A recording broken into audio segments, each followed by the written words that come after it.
APTV journalist 24/7 news channel సమాజ హితం కోసమే మీ ముందుకు వస్తోంది. సత్యాన్నే పలుకుదాం, ధర్మాన్నే ఆచరిద్దాం. Please subscribe our channel. Shri Sai Shreya constructions అధినేత శ్రీ గోళ్ళ నారాయణరావు గారు మనతో ఉన్నారు.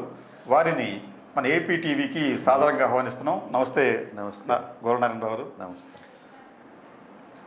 శ్రీ గోళ్ళ నారాయణరావు గారు ఆంధ్ర రాష్ట్రంలో పెద్దగా పరిచయం అక్కర్లేని ఒక లబ్ధ ప్రతిష్ఠుడు.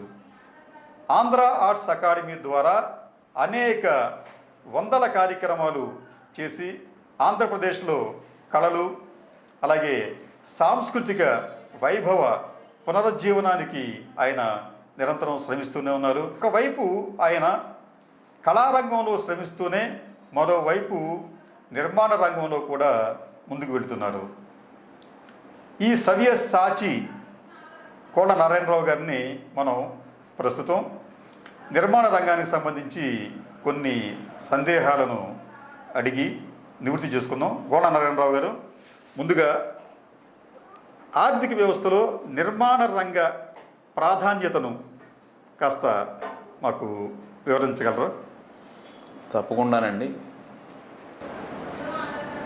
దేశ ఆర్థిక వ్యవస్థకు సంబంధించి కొన్ని పార్శ్వాలు ఉంటే, ఒక పార్శ్వం వ్యవసాయం అయితే, ఇంకొక పార్శ్వం ఇండస్ట్రీ అయితే, మూడో పార్శ్వం సర్వీస్ సెక్టర్ అని అంటారు. ఈ సర్వీస్ సెక్టర్ కిందకు వచ్చే నిర్మాణ రంగం ఆ సర్వీస్ సెక్టర్లో మొత్తం అన్నిటినే కాకుండా వ్యవసాయాన్ని, ఇండస్ట్రీని కూడా ప్రభావితం చేసే రంగంగా భావించాల్సిందే. అయితే ఈ నిర్మాణ రంగానికి సంబంధించి ఎన్నో రకాల సమస్యలు, అది ఒక సమస్య పరిష్కారం అయితే ఇంకొక సమస్య, ఆ సమస్య పరిష్కారం అయితే ఇంకొక సమస్య, ఇటువంటివన్నీ కూడా కొన్ని సంవత్సరాలుగా పట్టి పీడిస్తున్నాయి. అందుచేత వ్యవసాయ రంగం వెనకబడిపోయింది, ఇండస్ట్రీ వెనకబడిపోయింది. అలాగే ఈ రెండు వెనకబడిపోయినప్పుడు అదే విధానంలో నిర్మాణ రంగం సర్వీస్ సెక్టర్లోని ఒక కీలకమైన భాగం, అది కూడా బాగా వెనకబడిపోయింది అని చెప్పి ఖచ్చితంగా చెప్పాల్సిందే. ఈ నిర్మాణ రంగం వెనకబడటానికి కారణాలు చాలా ఉన్నాయి. అది ప్రభుత్వం వైపున కారణాలు ఉన్నాయి, అలాగే ఈ ప్రజల యొక్క మనోస్థితి కూడా కారణం అని చెప్పి చెప్పుకోవాలి. ఉదాహరణకి ఈ మూడు రంగాలే కాకుండా నాలుగో రంగం కూడా ఈ రోజున వేదిక మీదకు వచ్చింది. ఆ నాలుగో రంగం ఏంటంటే స్పెక్యులేషన్. ఈ స్పెక్యులేషన్ అనేది ఎంత తీవ్రమైన ప్రభావం మిగిలిన వాటి మీద చూపిస్తుందంటే, అది ఇటు వ్యవసాయానికి సంబంధించిన ఉత్పత్తుల మీద కూడా స్పెక్యులేషన్, ఫ్యూచర్ ట్రేడింగ్ అని చెప్పి, అలాగే ఇండస్ట్రీకి సంబంధించి ఈ ఇండస్ట్రీలోని కంపెనీలు, వాటన్నిటి పబ్లిక్ ఇష్యూసు, వాటి యొక్క బుక్ వాల్యూలు, వాటి యొక్క గుడ్విల్లు, వాటి యొక్క మార్కెట్ వాల్యూలు, వాటి యొక్క షేర్ వాల్యూలు ఒకదాంతో ఒకటి సంబంధం లేకుండా కేవలం ఒక స్పెక్యులేషన్ యాంగిల్లోనే ఈ రోజున ప్రభావితం అవుతున్నాయి. ఆ స్పెక్యులేషన్ కూడా ఎందుకు జరుగుతూ ఉన్నదంటే, ప్రజలకి ఇంతకుముందు వాళ్ళ ఆదాయాన్ని వాళ్ళు కొంత భాగం వాళ్ళు వినియోగించుకుని, కొంత భాగం ఏంటంటే భవిష్యత్తు కోసం దాచుకుని, ఇట్లాగా వాళ్ళ ఆదాయాలని విభజించుకునేవాళ్ళు. అయితే ఏ రోజునైతే ఈ స్పెక్యులేషన్ అనేది ప్రవేశించిందో, ఈ స్పెక్యులేషన్ మూలంగా ఒక ఇదిగో ఇట్లా ఈ రోజున పెట్టుబడి పెడితే 3 రోజుల కల్లా మనం దీంట్లో సంపాదించేసేయచ్చు అనే ఒక భావాన్ని ఈ స్పెక్యులేటర్స్ ప్రజల్లో కల్పించడం మూలంగా ఒక నిజమైన సేవింగ్స్ తగ్గిపోయి ఈ స్పెక్యులేటివ్ సేవింగ్స్ పెరిగిపోయి, ఈ స్పెక్యులేటివ్ సేవింగ్స్ పెరిగిపోవటం మూలంగా అది అతి తీవ్రమైన దెబ్బ అన్నిటికంటే నిర్మాణ రంగం మీద ఉంది అనేది ఈరోజు నేను మీ అందరి దృష్టికి తీసుకురాదలిచాను. ఆ తర్వాత ఎప్పుడైనా కానీ మనిషికి కావాల్సిన అత్యంత అవసరమైన ఇది కూడు గుడ్డ, తర్వాత మూడవ స్థానంలో గూడు మాత్రం ఉంటుంది. అంటే ఎన్ని కుటుంబాలు ఉన్నాయో అన్ని కుటుంబాలకి తగిన ఆవాసం ఏర్పరచుకునే ఆ అవసరం ఈ వ్యవస్థలో ఉన్నది. అయితే ఈ స్పెక్యులేషన్ అనేది ప్రవేశించాక ఈ అవసరాల యొక్క ప్రాధాన్యతలు చాలా మారిపోయినాయి. ఉదాహరణకి మేము మొదటి నుంచి చెప్పేది ఏంటంటే, అన్నిటికంటే సేఫెస్ట్ ఇన్వెస్ట్మెంట్, అన్నిటికంటే సేఫెస్ట్ నెసెసిటీ గృహం. మీరు దాంట్లో ఏదైనా పెట్టుబడి పెట్టండి అని చెప్పి మేము చెప్తూ ఉంటాం. ఎంచేతంటే ఈ రోజున ఉన్న రూల్స్, రెగ్యులేషన్స్, యాక్ట్స్ ఇటువంటి దీని ప్రకారం బంగారం మీద ఎవరైనా కానీ స్పెక్యులేటర్స్ పెట్టుబడి పెడితే ఆ బంగారం అవసరమైనప్పుడు ఎమ్మటే అమ్ముకోవటం, ఆ అవసరాన్ని గడుపుకోవటం, మళ్ళీ అవకాశం ఉన్నప్పుడు మళ్ళీ కొనుక్కోవటం ఇటువంటిది జరుగుతుంది. అంటే తక్షణం నగదు రూపంలోకి చేసుకోగలిగిన అవకాశం బంగారానికి ఉంటుంది. అయితే బంగారం కొన్నందుకు గాను బోల్డన్ని ట్యాక్సులు కట్టాలి. బంగారం అమ్మేటప్పుడు కూడా ఆ వచ్చిన ఆదాయాన్ని బట్టి ఇన్కమ్ ట్యాక్స్ ఇటువంటి పడే అవకాశాలు ఉన్నాయి.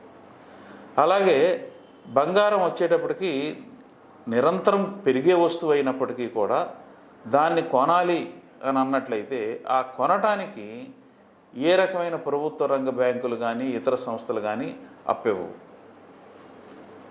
ఒకవేళ మనం ఏదన్నా బంగారాన్ని కొనుక్కోవడానికి ఇతర ఏదైనా అప్పు పెట్టి ఇది చేసుకున్నా కానీ దాని మీద ఆ బంగారపు కొనుగోలుకి బ్యాంకులు కానీ ప్రైవేటు వాళ్ళు కానీ వసూలు చేసే వడ్డీ సాధారణ వడ్డీ ఉంటుంది. అది ఒక సబ్సిడీ వడ్డీ ఏమీ ఉండదు, ఒక రిలీఫ్ వడ్డీ ఉండదు. అలాగే ఈ బంగారం కొన్నప్పుడు కానీ అమ్మినప్పుడు కానీ ఇన్కమ్ ట్యాక్స్ ఎగ్జంప్షన్స్ ఏమీ ఉండవు. కాబట్టి బంగారం అనేది సేఫ్ ఇన్వెస్ట్మెంటు, అత్యంత తొందరగా దాన్ని లిక్విడేట్ చేయగలిగిన ఇన్వెస్ట్మెంటే కానీ అంతకు మించిన ఇది లేదు. అంటే మీరు చెప్పేది ఆ తర్వాత ఈ బంగారాన్ని యథాతథంగా బంగారం రూపంలో ఉంచుకుంటే ఒక రకమైన విధానం ఉంటుంది, కానీ దాన్ని నగల రూపంలోకి మారిస్తే మాత్రం ఆ నగల రూపంలో నుంచి మళ్ళీ అమ్మేటప్పుడు లేకపోతే మళ్ళీ బంగారం రూపంలోకి మార్చాలంటేనో వచ్చే నష్టం అది ఎట్టి పరిస్థితుల్లోనూ ఒక ఇన్వెస్ట్ చేసిన వాళ్ళకి అనుకూలంగా ఉండదు. అది బంగారానికి సంబంధించింది. ఇక షేర్లకు సంబంధించి, డిబెంచర్స్కి సంబంధించి ఏంటంటే అక్కడ ఒక వాస్తవిక విలువకే కాకుండా ఒక ఉజ్జాయింపు విలువకి, ఒక ఊహాత్మక విలువకి షేర్ల వ్యాపారం జరుగుతూ ఉంటుంది. స్పెక్యులేటివ్ ఆ స్పెక్యులేషన్ యొక్క ఈ హైట్ ఆఫ్ స్పెక్యులేషన్ ఎలా ఉంటుందంటే, మనం ఫలానా షేరు ఇది పెరుగుతుంది, ఇదిగో దీంట్లో ఫండమెంటల్స్ బాగా ఉన్నాయి అని చెప్పి కనుక అనుకున్నట్టయితే ఆ ఫండమెంటల్స్ బాగున్నప్పటికీ కూడా బాగోలేని షేరు ఉన్నట్టుండి తారాజువ్వలాగా లెగుస్తుంది, బాగున్న షేర్ వచ్చేటప్పటికి భూమిలో కుంగిపోతూ ఉంటుంది. అంటే ఈ స్పెక్యులేషను షేర్లు అలాగే ఏంటంటే డిబెంచర్లు వచ్చేటప్పటికి డిబెంచర్లు దానికేమో ఒక ఖచ్చితమైన తగుమాత్రపు అత్యంత మినిమం ఆదాయమే వస్తుంది, కానీ అంతకుమించి ఏమీ దాంట్లో ఉపయోగం లేదు డిబెంచర్స్కి సంబంధించి. ఈ షేర్లది అలాగే ఇప్పుడు మనం కొన్న అమ్మిన ఇదే విధానం. దానికి ఏంటంటే ట్యాక్సులు, ఆ తర్వాత ఇతరత్ర సర్వీస్ ఛార్జెస్ ఇవన్నీ పడుతూ ఉంటాయి. ప్లస్ ఏ షేరు కొనాలి, ఏ షేర్ అమ్మాలి, ఏదెప్పుడు కొనాలి, ఏదెప్పుడు అమ్మాలి అనేది అదొక ఒక ఒక పెద్ద సాగరం. అది ఆ సముద్రాన్ని ఈదగలిగిన వాళ్ళు, ఈదిన వాళ్ళు అత్యంత తక్కువ మంది. ఎక్కువ మంది చేతులు కాల్చుకున్న వాళ్ళే ఉంటారు దాంట్లో. కాబట్టి అది కూడా ఒక వైజ్ ఇన్వెస్ట్మెంట్ కాదు, ఏది సేవింగ్స్ని ఎవరైనా కానీ పెట్టడానికి. అలాగే ఈ బంగారానికి లాగానే ఈ షేర్లు కానీ ఈ కానీ కొనాలంటే బ్యాంక్ వాళ్ళు అప్పివ్వరు. ఒకవేళ వాటి మీద ఏదన్నా తాకట్టు పెట్టుకుని అప్పించినా కానీ దాని మీద వడ్డీలు ఇవన్నీ కూడా మామూలు ఈ ఒక ప్రోత్సాహక వడ్డీ రేట్ అయితే ఉండదు. Okay sir. అంటే ఈ అన్ని రకాల ట్యాక్స్లు కట్టాలి, అన్ని రకాల ఇవి ఉన్నాయి. ఆ తర్వాత మార్కెట్ ఫ్లక్చుయేషన్స్ ఎటేపైనా మనిషిని తేల్చచ్చు, ముంచచ్చు. గోల్డెన్ గారు మీరు చాలా స్పష్టంగా ఏం చెప్తున్నారంటే, ముఖ్యంగా మన సమాజంలో ఎక్కువ మంది ఉంది సామాన్య ప్రజలే. వీరు తమ దగ్గర ఏమైనా సేవింగ్స్ కానీ లేకపోతే లోన్ తీసుకొని కానీ ఏమైనా చేయాలనుకుంటే బంగారం మీద దాన్ని పెట్టే బదులు భవనాల మీద, బిల్డింగ్ల మీద పెడితే వారి జీవితానికి ఒక ఎష్యూరెన్స్ ఉంటుందని చెప్పి అనేది మీ భావనగా. అది కూడా నేను బాగా స్పష్టంగా చెప్పదలిచానండి. Very good. ఎలా అంటే ఇప్పుడు అదే ఒక సేవింగ్స్ రియల్ ఎస్టేట్ మీద పెట్టాలి అని అనుకోండి. రియల్ ఎస్టేట్ అనేది రెండు రకాలు. ఒకటేమో సైట్లు, ఇంకోటేమో భవనాలు. ఈ సైట్లు కూడా కొనటానికి బ్యాంక్ వాళ్ళు మార్టిగేజ్ లోన్స్ అని ఇచ్చినప్పుడు కూడా అవి కూడా తక్కువ వడ్డీకి ఇవ్వవు. అలాగే దాని రీపేమెంట్ పీరియడ్ కూడా తక్కువ ఉంటుంది. కాబట్టి ఈ సైట్ కొనటానికి దాంట్లో ఒక 50% ఎంతో మార్కెట్ వాల్యూ ఇది చూసుకుని ఓ 50% మాత్రమే బ్యాంక్ వాళ్ళు ఇచ్చి దాంట్లో ఏంటంటే ఆ తక్కువ సమయంలో రీపేమెంట్ ఇచ్చి దాన్ని మళ్ళీ ఒకవేళ మనం అమ్ముకోవాలని అంటే అమ్ముకునే సందర్భంలో నేను చెప్పాను కదండి, బంగారం ఒక్కటే అమ్ముకోదలుచుకుంటే తొందరగా అమ్ముకోవచ్చు. అవునండి. బట్ షేర్లు తొందరగా అమ్ముకోనే అవకాశం ఉన్నా కానీ నువ్వు కొన్న షేరు అది సమయానికి నీకు అనుకూలంగా ఉంటుందో లేదో తెలియదు. అలాగే ఈ రియల్ ఎస్టేట్కి సంబంధించి ఈ ప్లాట్లు అంటే స్థలాలు కొన్న సందర్భంలో కూడా బ్యాంక్ వాళ్ళ దగ్గర నుంచి తక్కువ అప్పు వస్తుంది.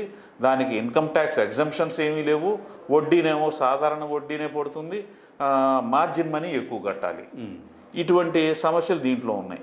ఇటువంటి సమస్యలు ఏమీ లేకుండా అతి తక్కువ సమస్యలుండి మొత్తం ఈ ఇన్వెస్ట్మెంట్ అనేది మనం పెడితే దానికి చాలా అనుకూలంగా ఉండేది ఒక భవన నిర్మాణానికి సంబంధించి అపార్ట్మెంట్లు కొనుక్కోవటం కానీ లేకపోతే ఇళ్ళు కట్టుకోవటం అని కానీ ఇటువంటిది మాత్రమే ఉన్న వాటిల్లో కల్లా చాలా అనుకూలమైంది అని చెప్పి నేను వ్యక్తిగతంగా అభిప్రాయపడుతున్నాను. ఎంచేతంటే ఇప్పుడు ఈ ఇల్లు కానీ అపార్ట్మెంట్ కానీ కొనాలి అని అంటే ఎక్కువ టర్మ్ రీపేమెంట్ ఇస్తాడు.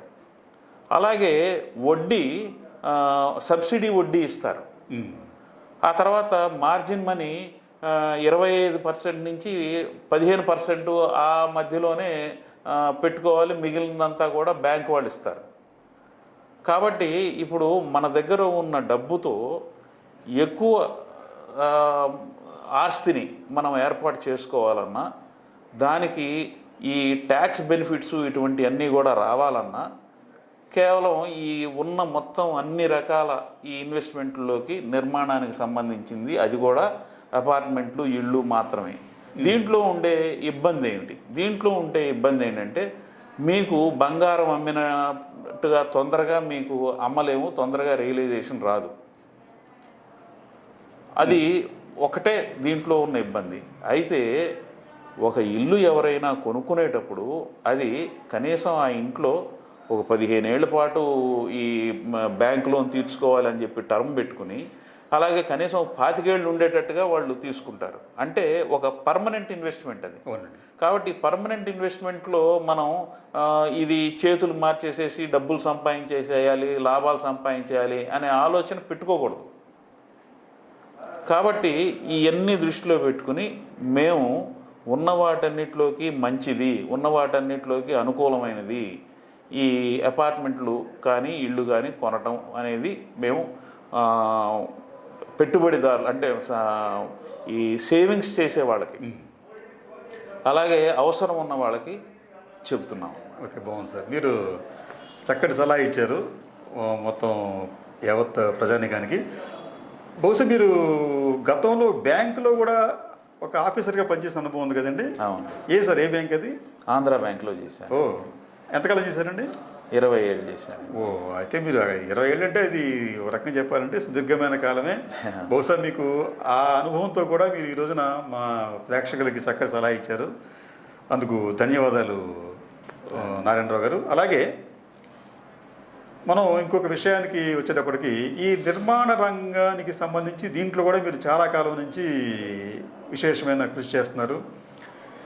దీంట్లో ఈ కోవిడ్ ఈ మహమ్మారి రావటంతో ఈ రంగం మిగతా రంగాలకి కుదేలయ్యింది.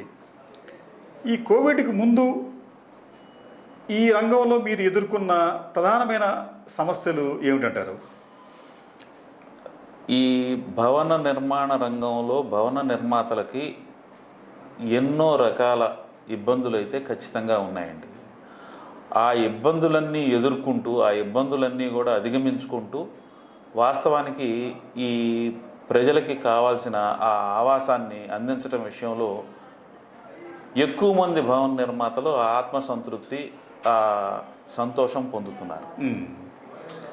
అయితే సమస్యల దగ్గరకు వచ్చేటప్పటికి ఈ సమస్యలు ముందు ప్రభుత్వం దగ్గర నుంచి వచ్చే సమస్యలను మనం చర్చించుదాం. ప్రభుత్వం ఈ భవన నిర్మాతలు వీళ్ళకు వచ్చేటప్పటికి సుమారుగా ఎంత ట్యాక్సులు పడతాయంటేనండి, ఎంత ప్రభుత్వానికి కట్టాల్సి ఉంటుందంటేనండి, ఒక సైటు కొనాలి అని అంటే సైటుకి సంబంధించి సైట్ వాల్యూలో దాదాపు 7-8% రిజిస్టార్ ఆఫీసులో మేము ఫీజు కింద పే చేయాలి. అలాగే కేవలం సైట్కే కాకుండా కట్టబోయే భవనాల వాల్యూను కూడా మదింపు చేసి దానికి కూడా మేము రిజిస్ట్రేషన్ ఫీజు కట్టాలి. అంటే దాదాపు ఒక 10%, 11% మొత్తం విలువ మీద మేము కట్టాల్సి ఉంటుంది అని అంటే ఆశ్చర్యం. మేము మెటీరియల్స్ ఇవన్నీ కొనేటప్పుడు ఆ మెటీరియల్స్లో ట్యాక్సులు పడుతూ ఉంటాయి. ఆ తర్వాత ఈ జిఎస్టీలని ఇవన్నీ కూడా ఏంటంటే చాలా ఎక్కువ శాతం, అంటే 5% అంటారు. ఆ తర్వాత అంతకు ముందు అయితే ఏంటంటే 12%, 13% కూడా మేము కట్టిన సందర్భాలు ఉన్నాయి. ఇట్లాగా ఈ ప్రభుత్వం ఈ రకంగా ఇన్ని ట్యాక్సులు ఇన్ని తీసుకుంటూ అంతా అయిపోయిన తర్వాత మేము అమ్మిన తర్వాత వచ్చే డబ్బులు, ఆ డబ్బులకు సంబంధించి ఏంటంటే మాకు లాభం వచ్చినా నష్టం వచ్చినా మీరు ₹1,00,00,000 కంటే తక్కువ టర్నోవర్ కనుక చేసినట్టయితే 8% మీకు లాభం కింద మేము లెక్కేసేస్తాం. అంతకంటే దాటిందంటే 10% మీకు లాభం కింద లెక్కేస్తాం, దాని మీద ఇన్కమ్ ట్యాక్స్ కట్టండి అని అంటారు. అసలు ఒక చిన్న బిల్డర్ కూడా ₹1,00,00,000 టర్నోవర్ దాటిపోతుందండి. అవునండి. అట్లాంటిది మినిమం ఎవరైనా కానీ ఒక స్థాయి దాటింది అని అంటే 10%, 12% అలాగా వాళ్ళు దీని మీద ఇన్కమ్ మీద ట్యాక్స్ వేస్తామని అన్నట్టయితే అది మళ్ళీ ఇన్ని లక్షలు దాటిపోయిందంటే 35% ట్యాక్స్, 30% ట్యాక్స్, ఇన్కమ్ ట్యాక్స్ అనేది మీకు తెలుసు కదా, టేబుల్ ఉంటుంది. ఇన్ని లక్షల కంటే తక్కువ అయితే లేదు, ఇంత నుంచి ఇంత లోపల అయితే ఇంత అని. ఈ బిల్డరు ఎప్పుడైతే ఒక ₹1,00,00,000 దాటిపోతాడో అతను ఎప్పుడైతే ఒక 10% మినిమం చూపించాలో, ఎప్పుడైతే అది 10% అంటే ₹10 లక్షల లాభం కింద చూపించాలో, ₹10 లక్షల అంటే 30% ట్యాక్స్ కట్టాలి. అంటే ఆల్రెడీ ఇప్పటి వరకు కట్టిన రకరకాల ఫీజులు, ట్యాక్సులు ఇదంతా దాదాపు 15-20% పోతే, ఇది 30% పోతే 40% ప్రభుత్వానికే కడతంటే ఇంకా ఏం పెట్టి బిల్డర్ కడతాడు, ఏం పెట్టి లాభం సంపాదిస్తాడు?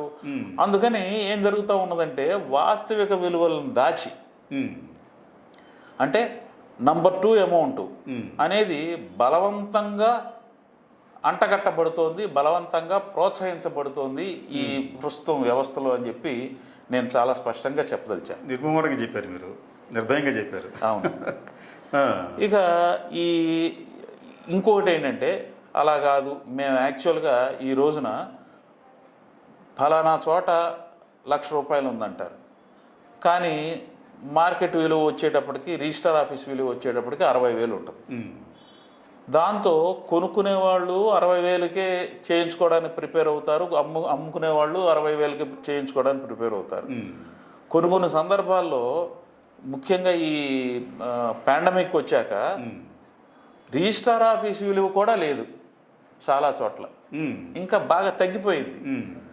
రిజిస్టర్ ఆఫీస్ విలువ కంటే తక్కువ విలువకి ఈ రోజున అమ్ముకోవాల్సిన పరిస్థితి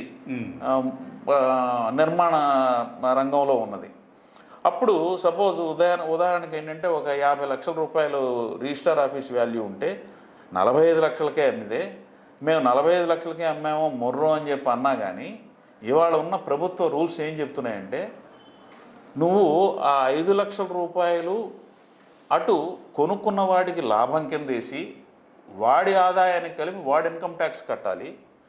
నువ్వు 50ది 45కి అమ్మాను అంటున్నావు కానీ నీ మీద మాకు నమ్మకం లేదు కాబట్టి నువ్వు మళ్ళీ నీ ఇన్కమ్కి 5 లక్షలు యాడ్ చేసి దీని మీద ఇన్కమ్ ట్యాక్స్ కట్టాలి.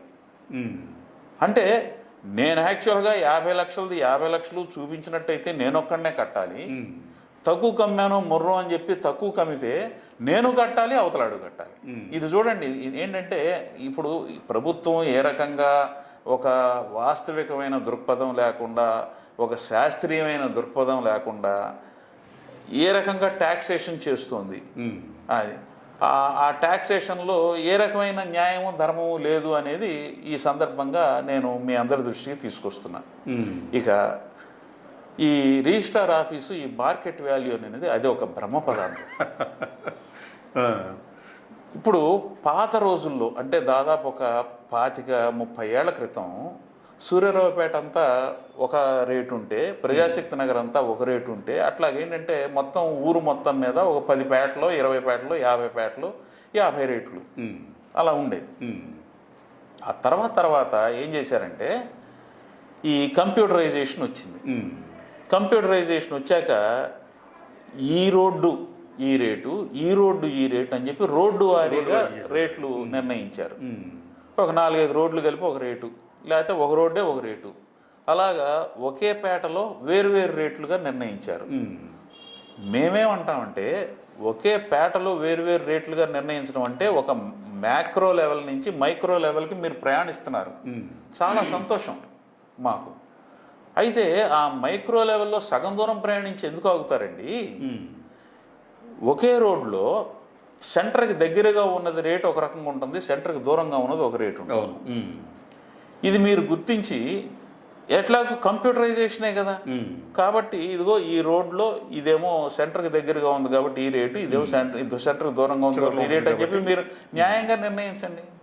అలాగే ఈ నిర్ణయించే విధానంలో కూడా మీరు 7% స్టాంప్ డ్యూటీ కట్టాలి, 8% కట్టాలి, అంత కట్టాలి, ఇంత కట్టాలి, ఫీజులు ఇంత, ఈ రకంగా మాట్లాడే బదులు మీరు 2% 3% అన్నారనుకోండి, అసలు ఎవడు అబద్ధం ఆడ్డు, కొనుక్కునేవాడు అబద్ధం ఆడ్డు, అమ్మేవాడు అబద్ధం ఆడ్డు. ఇప్పుడు ఆ రకంగా ప్రజలందరినీ నిజం చెప్పటానికి అలాగే నిజం చేయటానికి తగినట్టుగా మీరు ప్రోత్సహించకుండా మీరు ఈ రకంగా చేయటం మూలంగా మీరు వాస్తవిక విలువలు వాస్తవంగా ఉంచండి. అదేంటంటే ఇన్కమ్ ట్యాక్స్ వాళ్ళు అంటారు, ఇప్పుడు నువ్వు అక్కడ ₹1,00,00,000 ఉన్నది నువ్వు 50 లక్షలు చూపించావయ్యా, ఆ 50 లక్షలు మేము ఇస్తాం, నువ్వు అమ్మేసేస్తావా మాకు అని అంటారు. అంటే ఎట్లాగూ యువతల వాడు అమ్మటానికి సిద్ధపడ్డావు కాబట్టి అక్కడ రాజీ పడిపోయి సరేనండి మీరు ఎంత పర్సంటేజ్ ఇన్కమ్ ట్యాక్స్ వేస్తే అంత పర్సంటేజ్ కడతానండి అని అంటాడు.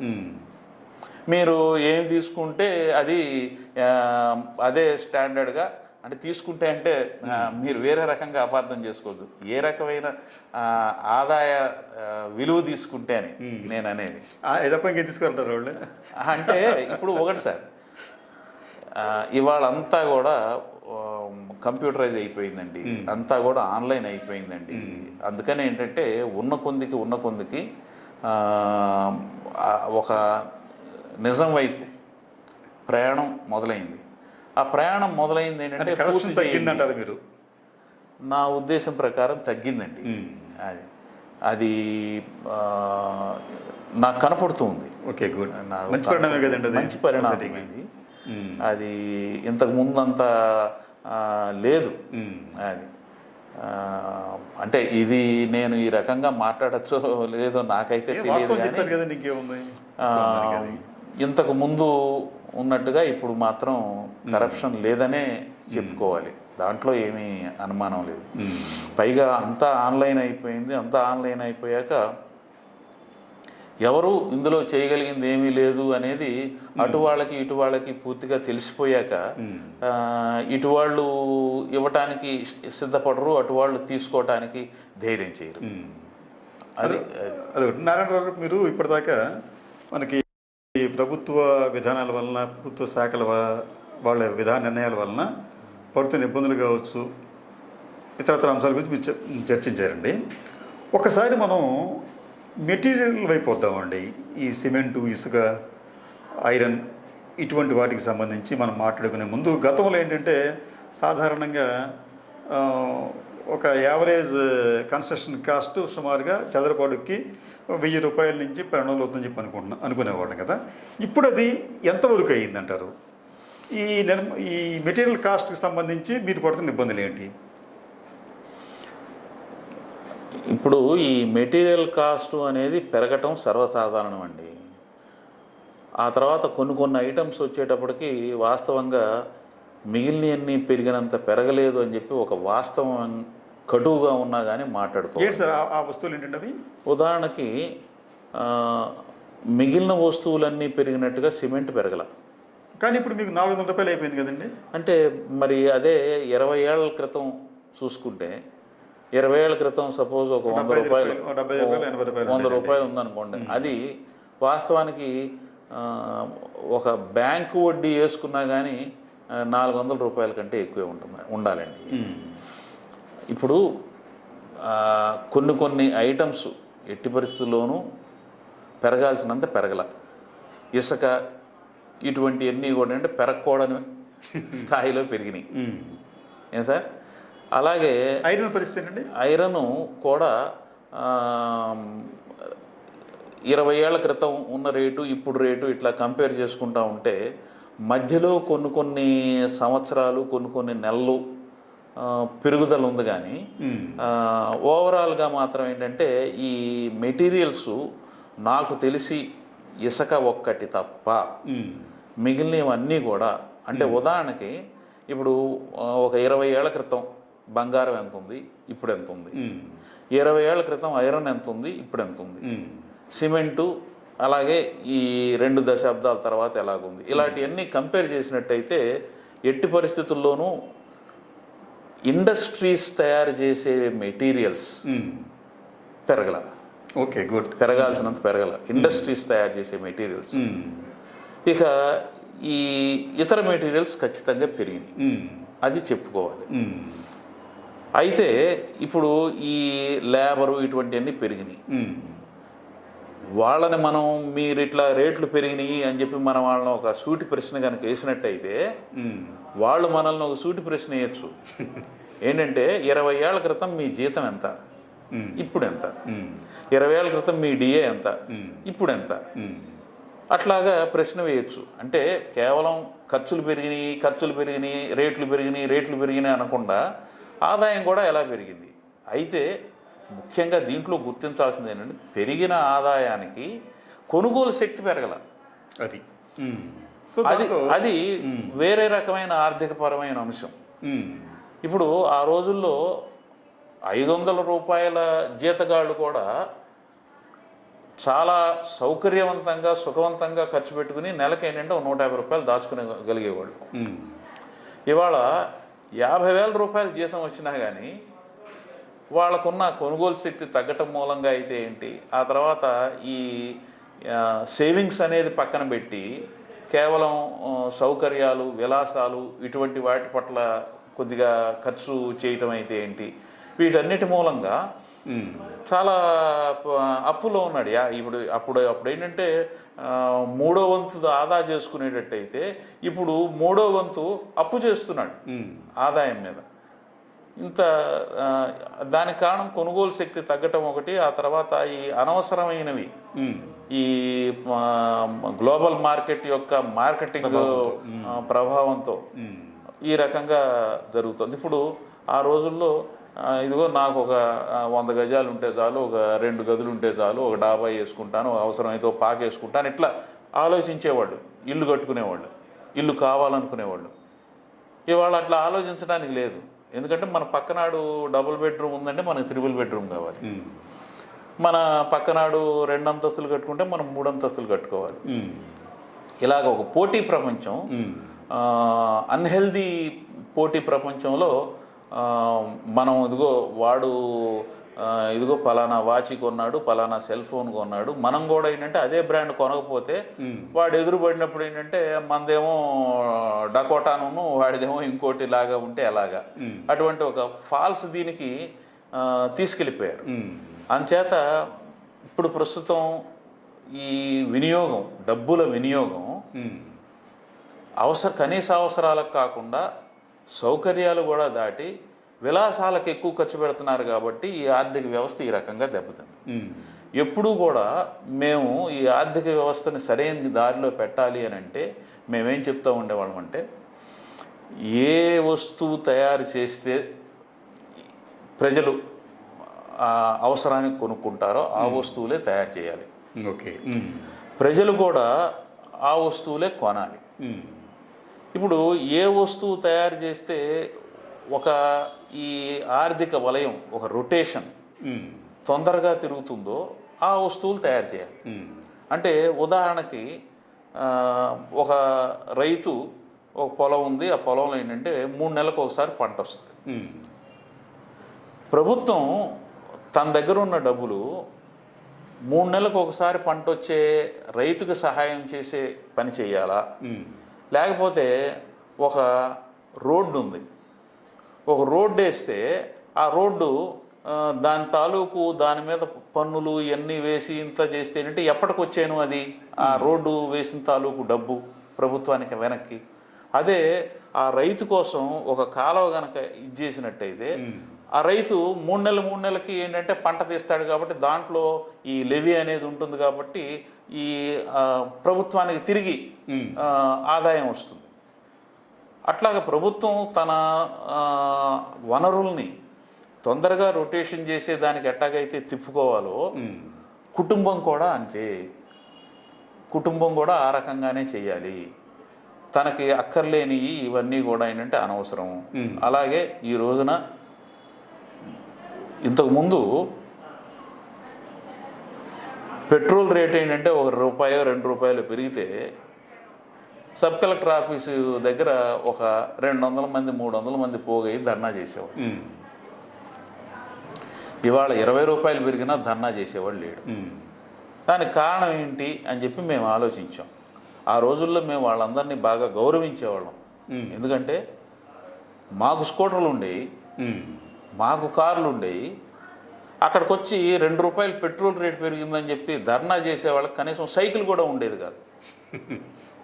అంటే దీని మూలంగా ఇదిగో ఫలానా ఇది పెరగటం మూలంగా అన్నీ పెరుగుతాయి, పెరగటం మూలంగా ఇప్పుడు రవాణా ఖర్చులు ఇవన్నీ పెరగటం మూలంగా మనకు కావాల్సిన వస్తువులన్నీ కూడా పెరుగుతాయి అనే ఆ ఇంగితం, ఆ ఊహ, ఆ ఉద్యమ స్ఫూర్తి, ఆ పోరాట పటిమ అవన్నీ కూడా ఏంటంటే ఆ రోజుల్లో ఉండేవి. ఇవాళ ఏం జరుగుతూ ఉందంటే ఏది పెరిగినప్పటికీ కూడా ఈ టీవీ అనేది ఒకటి ప్రవేశించింది, సెల్ ఫోన్ అనేది ఒకటి ప్రవేశించింది.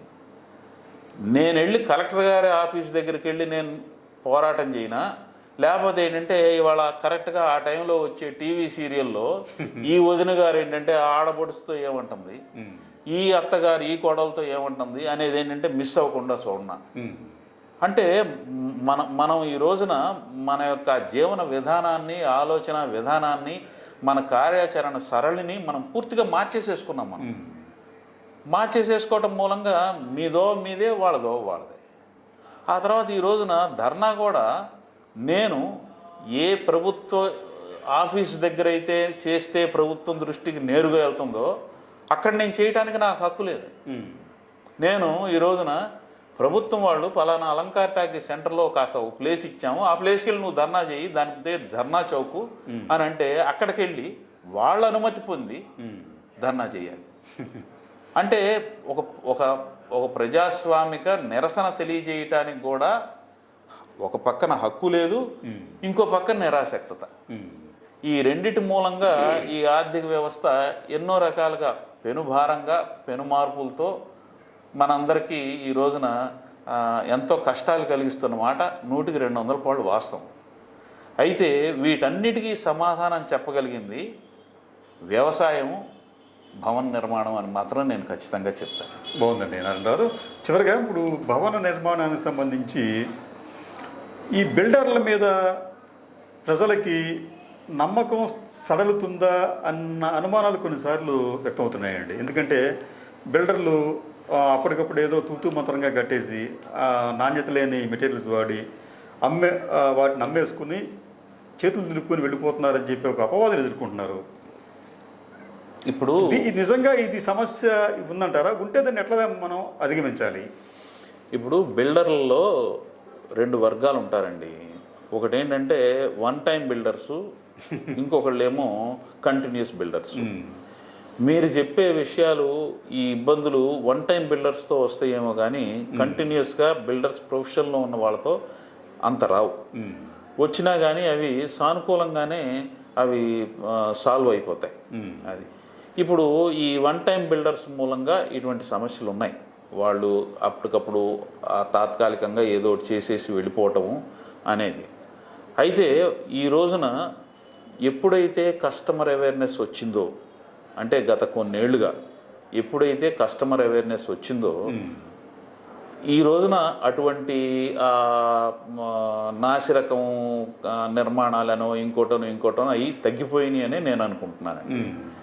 ఇక కస్టమర్స్ కూడా ఏంటంటే వాళ్ళకి ఇచ్చిన ఆ భవనాలను కానీ అపార్ట్మెంట్లు కానీ నిర్వహించడం విషయంలో పూర్తిగా ఉపేక్షగానే ఉందండి.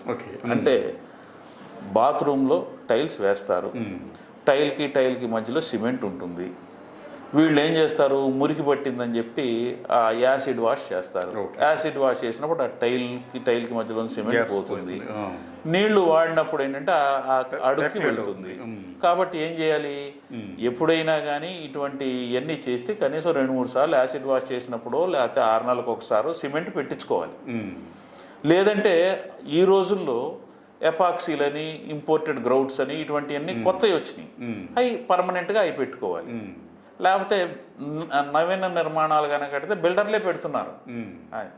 ఇప్పుడు ఇది చేయాల్సింది చేయకుండా ఇదిగో బిల్డరు సరిగ్గా కట్టలేదు అనే వాళ్ళు కూడా చాలామంది ఉన్నారు అని చెప్పి నేను బిల్డర్ తరఫున మాట్లాడటం కాదండి, ఉన్న వాస్తవం కూడా అదే. ఆ తర్వాత ఏంటంటే మేము కింద పడి మీద పడి ఆ టేకు దర్వాజాలు, టేకు ఇవన్నీ పెడతాం. పెట్టిన తర్వాత ఈ సెంటిమెంటల్ వాల్యూతో ఆపేక్ష కొద్దీ వాళ్ళ ఇళ్లలోని పాత సామాను అవన్నీ కూడా ఏంటంటే ఇక్కడ తెచ్చుకుని అటక మీద పెట్టుకుంటారు. ఆ పాత సామాను ఇక్కడి నుంచి అక్కడ తెచ్చుకునేటప్పుడు ఏంటంటే దాంట్లోంచి 1-6 చెద దురదృష్టవశాత్తు ఉంటుంది. ఆ చెద ఏంటంటే మొత్తం ఆ బిల్డింగ్లో, ఆ అపార్ట్మెంట్లో మొత్తం ఈ తలుపులు, కిటికీలు అన్నీ కూడా నాశనం చేస్తాయి.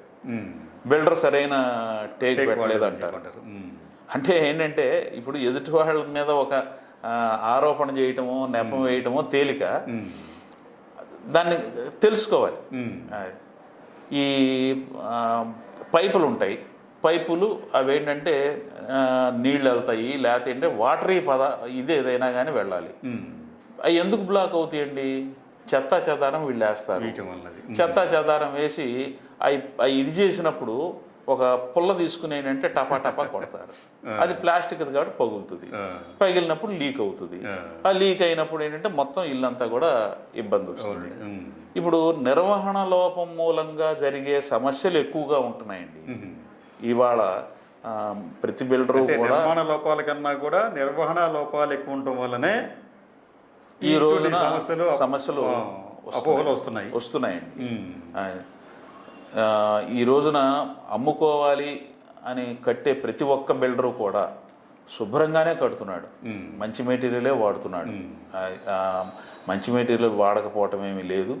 ఆ తర్వాత ఇప్పుడు ఫలానా సిమెంట్ వాడారు, ఫలానా ఇది చేశారు అని అంటే ఆటోమేటిక్గా ఫలానా ఐరన్కి, ఫలానా సిమెంట్కి, ఇప్పుడు ఎవళ్ళైనా కానీ నువ్వు టాటా స్టీల్ వాడుతున్నావా లేకపోతే వైజాగ్ స్టీల్ వాడుతున్నావా అని అడుగుతారు. కానీ నువ్వు ఏదన్నా చెదారం స్టీల్ వాడుతున్నావా అని అంటే అసలు ఆ బిల్డర్ దగ్గరికే రారు కస్టమర్లు. అలా ఉంటుంది. ఇవాళ కస్టమర్ అవేర్నెస్ అనేది చాలా మార్పులు తీసుకొచ్చిందండి. బాగుంది నారాయణరావు గారు, మీ అపారమైన అనుభవంతో మమ్మల్ని ఈ విజ్ఞాన లోకంలో విహరింపజేశారు. చక్కగా వినియోగదారులని చైతన్యపరిచే విధంగా మీరు చాలా విషయాలు చెప్పారండి నిర్మమాటంగా. దాంట్లో బాగా ఇంప్రెస్ అయింది అన్ప్రొడక్టివ్గా ఉన్న బంగారం మీద ఈ పెట్టుబడి పెట్టే కన్నా కూడా భవనాల మీద పెట్టుబడి పెడితే భవిష్యత్తుకు భరోసా ఉంటుందనేది మీరు చెప్పారు. చాలా చక్కటి విషయాలు చెప్పినందుకు అంటే ఇప్పుడు ఈ అలాగా ఈ కన్స్ట్రక్షన్ మీద కనుక ఎవరైనా కానీ కొనుక్కోవటం, ఈ నిర్మించే వాళ్ళు నిర్మించడం చేసినప్పుడు దీంట్లో ఇటు వందలాది వర్కర్లు, వాళ్ళ కుటుంబాలు, అలాగే రకరకాల మెటీరియల్స్, వాటి తాలూకు ఉత్పత్తిదారులు, ఆ ఉత్పత్తి పరిశ్రమల్లోని ఉద్యోగులు, అంటే ఇది ఒక పెద్ద వ్యవస్థ.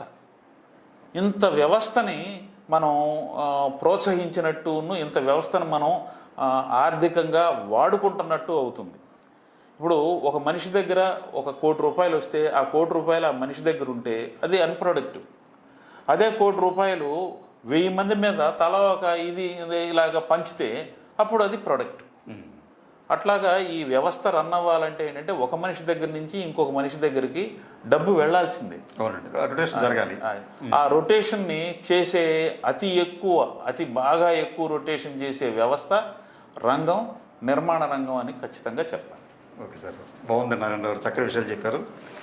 మీరు మా స్టూడియోకి వచ్చి మా ప్రేక్షకులకి అనేక విషయాలు చెప్పినందుకు మరోసారి మీకు మనస్ఫూర్తిగా ధన్యవాదాలు తెలియజేస్తున్నాను నారాయణరావు గారు. ఏపీటీవీ జర్నలిస్ట్ ప్రేక్షకులందరికీ కూడా నమస్కారం. Please subscribe our channel.